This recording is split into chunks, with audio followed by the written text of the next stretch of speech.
இந்த வீடியோவில் அந்தகன் படத்தோட ரிவ்யூ பார்த்துருவோம். அந்தகன் படம் வந்து 2018 வருஷம் இந்தியில் வெளிவந்த அந்தாதூன் படத்தோட ரீமேக் தான். அந்தாதூன் படம் வந்து ஸ்ரீராம் ராகவன் வந்து டைரக்ஷன் பண்ணியிருந்தார். அந்த படத்தில் வந்து தபு, ஆயுஷ்மான் குராரா, ராதிகா ஆப்தே இவங்கெல்லாம் வந்து நடிச்சிருந்தாங்க. இந்த படம் வந்து இந்தியில் மிகப்பெரிய வரவேற்பை பெற்றுச்சு, சக்கப்போடு போட்டுச்சுன்னு சொல்ல முடியும். அந்த அளவுக்கு இந்த படம் வந்து சூப்பர் டூப்பர் ஹிட்டுங்க. அதுக்கப்புறம் இந்த படத்தை தொடர்ந்து வந்து தெலுங்குலையும் மலையாளத்திலையும் வந்து ரீமேக் பண்ணாங்க. ரீமேக்கும் பார்த்தீங்கன்னா நல்லாவே ஓடிச்சுன்னு சொல்லலாம். அந்தந்த லாங்குவேஜில் பட்டை கலப்ச்சுன்னு சொல்லலாம். அதுக்கப்புறமா தியாகராஜன் வந்து இந்த படத்தோட உரிமையை வாங்கி தமிழில் வந்து இப்போ ரீமேக் பண்ணியிருக்காரு. தமிழில் ரீமேக் பண்ணும்போது பிரசாந்த் வந்து இந்த படத்தில் வந்து நடிக்க வச்சிருக்காரு அப்படின்னு தான் சொல்ல முடியும். பிரசாந்த் அவர்களுக்கு வந்து ஒரு லாங் கேப்புக்கு அப்புறமா வந்து ஒரு சூப்பர் டூப்பர் படமே சொல்லலாம். இந்த படம் மூலமாக பிரசாந்த் வந்து மீண்டும் தன்னோட பழைய நிலையை அடைஞ்சிருவார் அப்படிங்கிறதுல எந்த சந்தேகமும் கிடையாது. சரி வாங்க இந்த படத்தோட ஷார்ட்டான ஒரு ஸ்டோரியிலே நான் சொல்லிடுறேன். ஃபஸ்ட்டு நம்ம பிரசாந்த் அவர்கள் வந்து ஒரு பியானோ கலைஞராக வராரு. பியானோ கலைஞராக இருக்கும்போது அவருக்கு வந்து அவர் நினச்ச அளவுக்கு ஒரு சக்ஸஸ் ஆக முடியல, அவர் நினச்ச அளவுக்கு ஒரு கிரெடிட் கிடைக்கல. அதனால் அவர் என்ன பண்ணுறாருனா கண்ணு தெரியாதவர் போல் நடிக்கிறாரு. கண்ணு தெரியாதவர் போல் நடித்து பியானோ வாசிக்கும் போது ஒரு அனுதாபத்தால் நிறைய பேர் வந்து அவரை வந்து என்கரேஜ் பண்ணுறாங்க. அவருக்கு அது மூலமாக நிறைய சலுகைகள் கிடைக்குது. அந்த சலுகைகளும் அவர் யூஸ் பண்ணிக்கிறாரு. அதனால் ஒரு பெனிஃபிட் இருக்கிற மாதிரி அவர் வந்து ஃபீல் பண்ணுறாரு. அதனால் தொடர்ந்து வந்து கண்ணு தெரியாதவர் போல் நடித்து அவர் வந்து தன்னோட லைஃப்பை வந்து ஸ்டார்ட் பண்ணிகிட்ருக்காரு. இந்த சூழ்நிலையில் வந்து நம்ம இந்த இடத்துல தான் இன்ட்ரோ கொடுக்குறாரு நம்ம நவரச நாயகன் கார்த்திக். நம்ம நவரச நாயகன் கார்த்திக் வந்து நம்ம பிரசாந்த் அவர்களை பார்த்துட்டு ரொம்ப சூப்பராக வாசிக்கிறாருப்பா, அதனால் இவரை வந்து நம்ம எப்படியாவது நம்ம வீட்டுக்கு வர சொல்லி நம்ம அவரோட திருமண நாள் அன்றைக்கி வந்து பர்சனலாக வந்து தன்னோட வீட்டுக்கு வந்து அப்பாயின்மெண்ட் பண்ணுறாரு பியானோ வாசிக்கிறதுக்காக. சரிட்டு நம்ம பிரசாந்த் அவர்களும் அதை அக்செப்ட் பண்ணிவிட்டு நம்ம நவரச நாயகன் கார்த்திக் வீட்டுக்கு போகிறாரு. அந்த வீட்டில் நடக்கிற சுவாரஸ்யமான விஷயங்கள் தான் வந்து இந்த படத்தோட மெயின் கதை. என்ன நடக்குதுன்னா வந்து நவரச நாயகன் கார்த்திக் பார்க்குறதுக்கு வந்து நம்ம பிரசாந்த் அவர்கள் வந்து அவர் வீட்டுக்கு போகிறாரு. வீட்டுக்கு போன உடனே அங்கே எப்பவும் போல் காலிங் பெல் அடிக்கிறாரு. அடித்த உடனே அங்கே தான் என்ட்ரி கொடுக்குறாங்க நம்ம சிம்ரன் தான் வந்து நவரச நாயகன் கார்த்திக்கோட ஒய்ஃபு. சரின்ட்டு அவர் வந்து வீட்டில் இல்லைங்க, அவர் வந்து வெளியே போயிட்டார். சரி வாங்க நீங்கள் வந்து வாசிங்க, அவர் வந்துடுவார் அப்படிங்கிற மாதிரி சொல்கிறாங்க. நம்ம பிரசாந்த் அவர்களும் போய் பியானோவை வந்து ஸ்டார்ட் பண்ணுறாரு. ஆனால் அங்கே தான் அவரோட கண்ணுக்கு முன்னாடி நிறைய பிரச்சனைகள் நடக்குது. அது என்னென்னா வந்து சிம்ரன் அவர்களுக்கு வந்து ஒரு தவறான உறவு வந்து இருக்குது. அந்த தவறான உறவில் ஈடுபடுறது யாருன்னு கேட்டிங்கன்னா நம்ம சமுத்திரக்கனி அவர்கள். அவரும் சிம்ரனும் சேர்த்து நம்ம நவரச நாயகன் கார்த்திகை வந்து போட்டு தெளிகிறாங்க. அந்த கொலையை மறைக்கிறதுக்கு நம்ம பிரசாந்த் அவர்கள் முன்னாடியே வந்து அந்த கொலையை நடந்ததுக்கு உண்டான தடயங்களை எல்லாம் அழிக்கிறாங்க.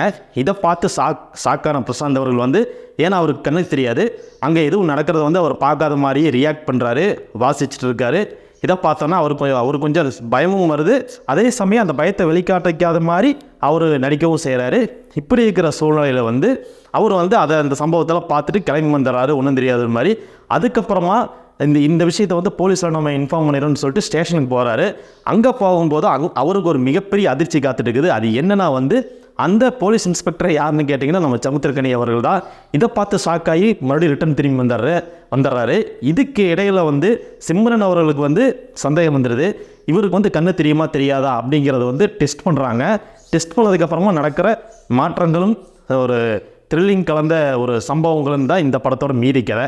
இப்படி தாங்க ஃபஸ்ட் ஹாஃப் ஃபுல்லாக போகுது. செகண்ட் ஹாஃபில் பார்த்தீங்கன்னா வந்து கிட்னி திருடுற கும்பலாக வந்து கேஎஸ் ரவிக்குமார் வராரு, ஊர்வசி இருக்காங்க, பிரியா ஆனந்த் இருக்காங்க, யோகி பாபு இருக்காங்க. இவங்கெல்லாம் சேர்ந்து தான் செகண்ட் ஹாஃபில் வந்து ட்ராவல் பண்ணுறாங்க. இந்த கிட்னியை திருடுற கும்பல்லேருந்து பிரசாந்த் மாட்டிக்கிட்டாரா இல்லையா, அதுக்கப்புறமா சிம்ரன் வந்து பழி வாங்கினாரா இல்லையா, லண்டனுக்கு போய் தன்னோட திறமையை வந்து வளர்த்துக்கிட்டு லண்டனில் அவர் நினச்ச கனவை வந்து நினைவாக்குறாரா இல்லையா அப்படிங்கிறத மீதி கதை. இந்த படம் வந்து ஃபஸ்ட் ஹாஃபில் வந்து ரொம்ப விறுவிறுப்பாகவும் கொஞ்சம் நம்மளுக்கெல்லாம் வந்து ஒரு க்ரைம் த்ரில்லாகவும் தெரிஞ்ச படம் வந்து செகண்ட் ஹாஃபில் வந்து அப்படியே கதை போக்கு வந்து மாறுதுங்க. ஒரு டார்க் காமெடியாக, ஒரு டார்க் த்ரில்லராக வந்து இந்த கதை வந்து திரும்புது. அப்படி திரும்பும்போது நம்மளுக்கெல்லாம் கொஞ்சம் அந்த இடத்துல கொஞ்சம் லேக் ஆகிற மாதிரி இருக்குது.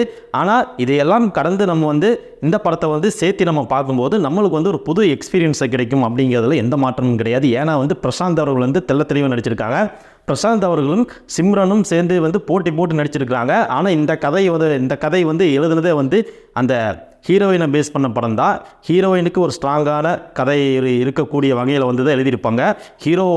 ஹீரோயினுக்கு வந்து அதிக இம்பார்ட்டன்ட் கொடுத்து எழுதுன மாதிரி தான் இருக்கும். ஹீரோயினா யார், நம்ம சிம்ரன் வந்து ஒரு நெகட்டிவ் ரோலு. அந்த நெகட்டிவ் ரோலுக்கு ஒரு ஸ்ட்ராங்கான ஒரு பாத்திரத்தை வந்து டிசைன் பண்ணியிருப்பாங்க. ஏன்னா வந்து இந்தியாவில் வந்து தபுவுக்கு வந்து ஒரு சூப்பரான ஒரு லீடிங்கில் இருக்கிற மாதிரியே வந்து கதையை வந்து எழுதியிருப்பாங்க.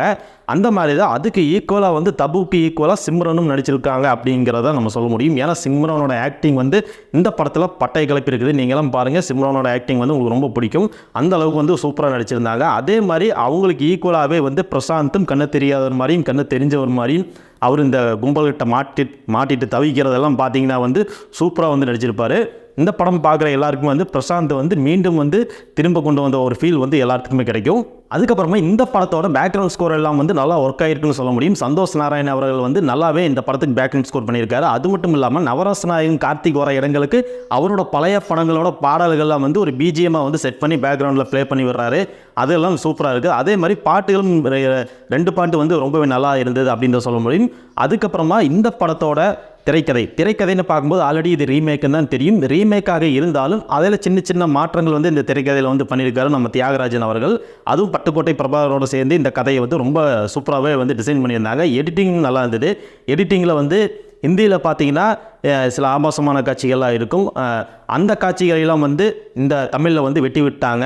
ஏன்னா வந்து அதெல்லாம் தேவையில்லைன்னு சொல்லிட்டு அது மட்டும் இல்லாமல் ஹிந்தியில் வந்து கொஞ்சம் வன்முறை காட்சிகளும் கொஞ்சம் அதிகமாக காமிச்சிருப்பாங்க.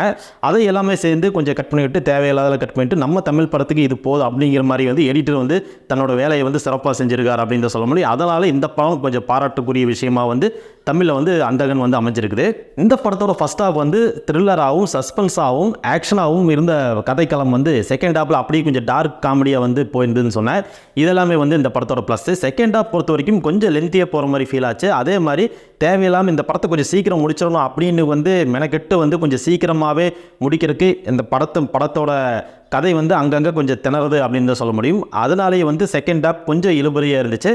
அதே மாதிரி இந்த படத்தோட ஒரிஜினல் வெர்ஷனே பார்த்தீங்கன்னா அந்த படமே பார்த்தீங்கன்னா செகண்ட் ஹாஃப் ஓரளவுக்கு சுமாராக தான் இருக்குன்னு சொல்ல முடியும்.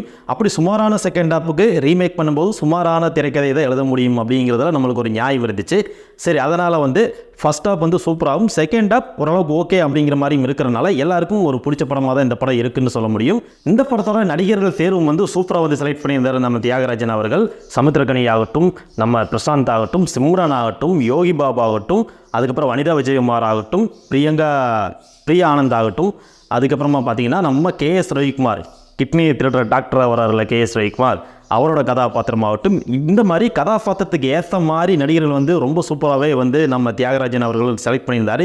இது வந்து இந்த படத்தை வந்து வேற ஒரு லெவலுக்கு கொண்டு போகுதுன்னு சொல்ல முடியும். ஏன்னா இத்தனை நடிகர் பட்டாளம் இருக்கிறதுனால இந்த படம் வந்து ஒரு நல்ல சக்ஸஸ்ஃபுல் படமாக வந்து நம்ம தமிழ் ஆடியன்ஸ்க்கு இருக்கும் அப்படின்னு நம்பலாம். நம்ம பிரசாந்த் அவர்களுக்கு ரொம்ப நாள் கழித்து, ரொம்ப இயர் கழித்து இப்போ தன்னோட பர்சனல் லைஃப்பில் இருந்து மீண்டும் வந்து ஒரு நடிகராக வந்து நம்ம முன்னாடி இருக்கிறாரு. அதுக்கப்புறம் கோட் படம் வேறு வரப்போகுது. கோட் படத்திலும் ஒரு எக்ஸ்ட்ராடினரியான கேரக்டர் வந்து ப்ளே பண்ணியிருக்கிறதா வந்து கேள்விப்பட்டேன். அந்த படமும் வந்து பிரசாந்துக்கு ஒரு கம்பேக்காக இருக்கும் அப்படிங்கிறது நம்மளோட எண்ணம். அதுக்கப்புறமா பார்த்தீங்கன்னா இந்த படத்தோட ஆடியன்ஸ் ரியாக்ஷன்ஸ் வந்து எப்படி இருக்கிறதா வந்து நிறைய பேர் இந்த படத்தை பார்த்துட்டு வந்து சூப்பராக இருக்குது, பிரசாந்த் வந்து இன்னும் மீண்டும் நிறைய படங்கள் பண்ணணும், நம்மளோட தளபதி விஜய் அவர்களுக்கும் அஜித் அவர்களுக்கும் ஈக்குவலாக வந்து திருப்பி வந்து ஒரு ரீஎன்ட்ரி கொடுக்கணும் அப்படிங்கிற மாதிரியெல்லாம் வந்து தன்னோட ரசிகர்கள்லாம் எக்ஸ்பெக்ட் பண்ணுறாங்க. அந்த எக்ஸ்பெக்டேஷனை வந்து நம்ம பிரசாந்த் அவர்கள் வந்து ஃபுல்ஃபில் பண்ணுவார் அப்படிங்கிறதுல எந்த சந்தேகமும் இல்லை. ஸோ இதுதான் இந்த படத்தோட ரிவ்யூ. இந்த ரிவ்யூ உங்களுக்கு பிடிச்சிருந்தா மறக்காமல் லைக் பண்ணுங்கள், ஷேர் பண்ணுங்கள், சப்ஸ்கிரைப் பண்ணுங்கள். நீங்கள் ஒரு பிரசாந்த் ரசிகர்கள் வந்து இப்போவே நம்ம சேனலுக்கு சப்ஸ்கிரைப் பண்ணிட்டு லைக் பட்டனை தட்டி விட்டுருங்க. நீங்கள் இந்த வீடியோவை உங்களுக்கு தெரிஞ்ச பிரசாந்த் ஃபேன்ஸ்க்கு கண்டிப்பாக இந்த வீடியோவை ஷேர் பண்ணி விடுங்க. நன்றி.